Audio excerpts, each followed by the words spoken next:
বন্ধুরা এখানে তিনজন স্টুডেন্টকে দেখতে পাচ্ছেন আর এখানে একটি খুন হয়েছে। আর আজকে আপনারা বলুন তো এখানে কোন স্টুডেন্টের মধ্যে খুনটি কে করেছে। তো বন্ধুরা ছবিটি আপনারা ভালো করে দেখুন আর আপনাদের ভাবার জন্য কিছুক্ষণ সময় দিচ্ছি।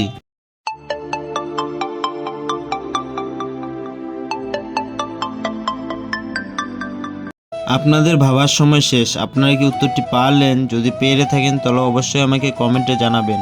আর যারা পারোনি তাদেরকে বলে দিচ্ছি ভিডিও শেষে। কিন্তু তার আগে আমার এই ভিডিওটি যদি আপনাদের ভালো লেগে থাকে তাহলে একটি লাইক করে প্লিজ আমার এই চ্যানেলটি সাবস্ক্রাইব করে রাখবেন পরবর্তী ভিডিও দেখার জন্য। বন্ধুরা এখানে সঠিক উত্তরটি হলো অপশন এ নাম্বার, ছেলেটি খুন করেছে।